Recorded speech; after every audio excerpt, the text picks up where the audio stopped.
হাসিনা বলছে না 1 কোটি লোক নিয়ে মিছিল না হবে, এই সে হাবিজাবি। আর মানে 5-10 লাখ নামাইতে পারলেই তো ঢাকা শহর অচল হয়ে যাবে। নামান না 10 লাখ লোক। এই লোকগুলোরই তো খুঁজতেছে, বিএনপি খুঁজতেছে, জামাত শিবির খুঁজতেছে, পুলিশ খুঁজতেছে, তারা কই? লোকগুলো কই? মিছিল করলে দাঁড়ায় থাকেন না, খাড়ায় থাকেন, সব জেলায় একসাথে করেন, নামেন রাস্তায়। আওয়ামী লীগের ফেরার একমাত্র পথ হচ্ছে আরেকটা গণ অভ্যুত্থান করতে হবে। পৃথিবীতে গণ অভ্যুত্থানের পরাজিত শক্তির নেতৃত্বে নতুন করে গণ অভ্যুত্থান আর কোথাও হয় নাই। এটা হবে না, it's a dead case. Hasina যে কদিন বাইচে আছে দেখবেন গরুর শরীরের মতো এই কোরবানির গরু কিছু নাড়াচাড়া করবে। হাসিনা মরে যাইব, আওয়ামী লীগ শেষ, দাফন কাফন হয়ে যাবে, পলিটিক্যালি ডেড। আমরা দেখলাম যে আওয়ামী লীগের ঝটিকা মিছিলগুলো আগে ছোট ছোট ছিল, কিন্তু আপনি ইদানিং দেখবেন যে লোক সংখ্যা আস্তে আস্তে বাড়তেছে, 1 নাম্বার। 2 নাম্বার বিষয় হচ্ছে তারা কিন্তু আবার তাদের ফেসবুক পেজে টেজে বলছে যে জামাতও একসময় এই ঝটিকা মিছিল করতো, আস্তে আস্তে তারা বড় ধরনের রাজনীতির আবির্ভাব হয়েছে। এটাকে কীভাবে দেখবেন যে এই মিছিলগুলো কেন বড় হচ্ছে? 1 নাম্বার, এরাও কি জামাতের মতো আস্তে আস্তে আরও অ্যারেঞ্জ করে অর্গানাইজড হতে পারে কিনা? প্রশ্ন হচ্ছে জামাত কি পালায় গেছিল কিনা। 2010-এ জামাত নেতাদের বিচার শুরু হয়েছিল। জামাত নেতাদের যে বিচার শুরু হইতেছে, তারা শুরুতে তো গ্রেফতার হয়নি, তারা তো জামিনে ছিল, তারা দেশে ছিল, প্রোগ্রামাদি করতেছে। মীর কাসেম আলী নামে যিনি জামাত নেতা, যার ফাঁসি হয়েছে, ব্যারিস্টার আরমানের বাবা, তিনি তো বিদেশ ছিলেন, তিনি চাইলে দেশে নাই আসতে পারতেন। অথচ সেই লোকটা বিদেশ থেকে দেশে আসছে মামলা ফেস করার জন্য। এটা কি মামলা হওয়ার পরে? মামলা হওয়ার পরে। আচ্ছা, তিনি বিদেশে ছিলেন, তিনি চাইলে নাই আসতে পারতেন, কিন্তু পালায় নাই তো। জামাতের সিনিয়র বড় নেতারা কে দেশ ছেড়ে পালাইছে? সবাই তো পালাইতে পারতো, কেউ পালায় নাই তো।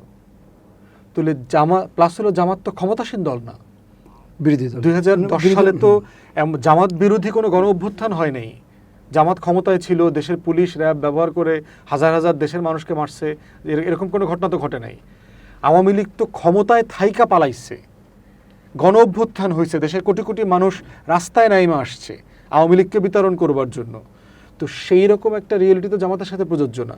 জামাত তো একটা পলিটিক্যাল পার্টি হিসেবে বৈধভাবে ফাংশন করেছে, তারপরে তাকে রাজনীতি করতে দেওয়া হয়নি। ঝটিকা মিছিল শুধু জামাত করছে, বিএনপি করে নাই, সবাইকে তো করতে হয়েছে। বিএনপি জামাতের সারা দেশের অফিস লক করে দিয়েছে, বন্ধ করে দিয়েছে। তো সেই বাস্তবতা তো বর্তমান আওয়ামী লীগের বাস্তবতা না। আপনাদের নাকি কোটি কোটি লোক আছে, জামাত তো কোনোদিন দাবি করে না তার কোটি কোটি লোক আছে। তা আপনার কোটি কোটি লোক থাকলে আপনি 5 লাখ নামান না। হাসিনা বলছে না 1 কোটি লোক নিয়ে মিছিল না হবে, এই সে হাবিজাবি। আর মানে 5-10 লাখ নামাইতে পারলেই তো ঢাকা শহর অচল হয়ে যাবে। নামান না 10 লাখ লোক। দেখি না আপনাদের কত লোক আছে। আপনারা টাকা দেয়, আপনার কাছে হাজার হাজার কোটি টাকা আছে, এসালমের টাকা আছে, বেক্সিমকোর টাকা আছে, সাইফুজ্জামান চৌধুরী জাবেদের টাকা আছে, লুটপাটের টাকা আছে, সব টাকা, বেনজিরের টাকা আছে, টাকা দিয়ে লোক নামান না। দেখি না আমরা কত লোক আসে আপনাদের। তারপরে হচ্ছে যেটা বলতেছেন মিছিলে লোক বেশি বাড়তেছে বলতেছে হইলো যে কোন জায়গায় হচ্ছে, কোন সময়টাতে হচ্ছে। নোয়াখালীতে বড় মিছিল করছে না, 1000 লোক নিয়ে বলতেছে, দাবি করছে পুলিশ।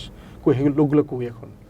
এই লোকগুলোরই তো খুঁজতেছে, বিএনপি খুঁজতেছে, জামাত শিবির খুঁজতেছে, পুলিশ খুঁজতেছে, তারা কই? লোকগুলো কই? মিছিল করলে দাঁড়ায় থাকেন না, খাড়ায় থাকেন, সব জেলায় একসাথে করেন, নামেন রাস্তায়, দেখা যাক সবাই কি হয়। জুলাই আসতেছে তো 1 তারিখ থেকে, আপনারা রেগুলার ঝটিকা মিছিল করেন না, রাতের আন্ধারে করবেন, জঙ্গলের ভিতরে করবেন, নিরিবিলি করবেন। পুলিশ সরে গেছিল মিছিল, এটা সংখ্যার কারণে হয়েছে। পুলিশ সিম্পলি আপনার গত আওয়ামী আমলের বাস্তবতার কারণে প্রশাসন কোন রকম ঝুঁকি কোনো সরকারের পক্ষে এখন নেবে না, যাচ্ছে তাই করে পুলিশ এরে ওরে পিঠাবে, এই কাজগুলো করবে না। কারণ এই বাস্তবতায় প্রশাসন, আইন শৃঙ্খলা বাহিনী এখন নাই। তো এখন হচ্ছে এই ঝটিকা মিছিল করে তো আপনি পলিটিক্স তৈরি করতে পারবেন না, কারণ আপনি পালায়ে গেছেন। আওয়ামী লীগের ফেরার একমাত্র পথ হচ্ছে আরেকটা গণ অভ্যুত্থান করতে হবে। পৃথিবীতে গণ অভ্যুত্থানের পরাজিত শক্তির নেতৃত্বে নতুন করে গণ অভ্যুত্থান আর কোথাও হয় নাই। এটা হবে না, ইটস এ ডেড কেস।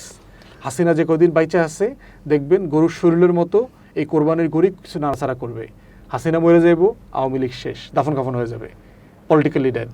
এই জিনিসটা সিম্পলি আমাদের জনগোষ্ঠীর অনেকটা অংশ বুদ্ধিজীবীরা মেনে নিতে পারতেছে না বলে আওয়ামী লীগকে কন্টিনিউ তারা আলোচনায় রাখছে। আওয়ামী লীগ দেখবেন সব জায়গাতে আলোচনা আছে, আলোচনাতে আওয়ামী লীগ আছে, রাজনীতিতে আওয়ামী লীগ নাই।